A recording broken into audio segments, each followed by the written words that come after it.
Hi friends, அனைவருக்கும் வணக்கம். June மாதத்திற்கான மகளிர் உரிமைத் தொகை வங்கிக் கணக்கில் வரவு வைக்கப்பட்டு விட்டதாக தமிழக அரசாங்கம் அறிவிச்சிருக்காங்க.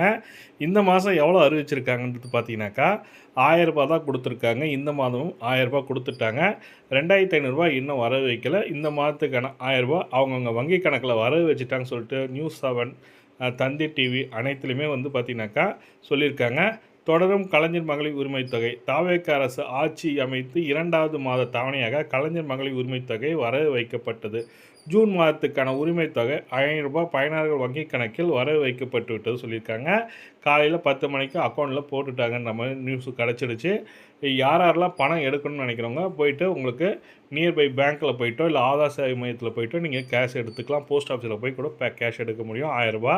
இது வந்து பார்த்தீங்கன்னாக்கா இந்த மாதம் ரூ. 2500 வரும்னு சொன்னீங்களா சார், ஒரு மாதம் கேட்டாங்கன்னா ஜூலை மாதம் ஃபஸ்ட்டு வீக்கில் தான் இதற்கான ஆய்வு செய்து முடிவு தெரிவிக்கப்படும் சொல்லியிருந்தாங்க. ஏன்னா நிதித்துறை அமைச்சர் வந்து பார்த்தீங்கன்னாக்கா என்ன சொல்லியிருக்காருன்னா,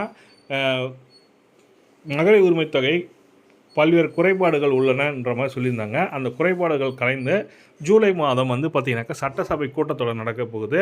அப்போ பட்ஜெட் தாக்கலும் போது மகளிர் உரிமைத் தொகை ரூ. 2500 உயர்த்துவதற்கும் புதிய பயனாளர் சேர்ப்பதற்கான அறிவிப்பும் கூடிய விரைவில் அறிவிப்பும் சொல்லிட்டு ஜூலை மாதம் தான் சொல்லியிருந்தாங்க. ஜூலை 2nd வீக்கில் சட்டசபை கூட போகுதுன்னு சொல்லியிருக்காங்க.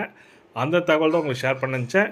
கூடிய விரைவில் அதற்கான அப்டேட் வரும். புதிய அப்ளிகேஷன் எப்படி அப்ளை பண்ணணும், யார் யாரெல்லாம் தகுதியானவர்கள் என்ற முழுமையான அப்டேட் வந்தோன்னா நம்ம சேனலில் அப்டேட் பண்ணுவோம். நீங்களும் மிஸ் பண்ணாமல் நம்ம சேனல் சப்ஸ்கிரைப் பண்ணிட்டு பெல் பட்டனையும் ப்ரெஸ் பண்ணிங்க. நன்றி, வணக்கம்.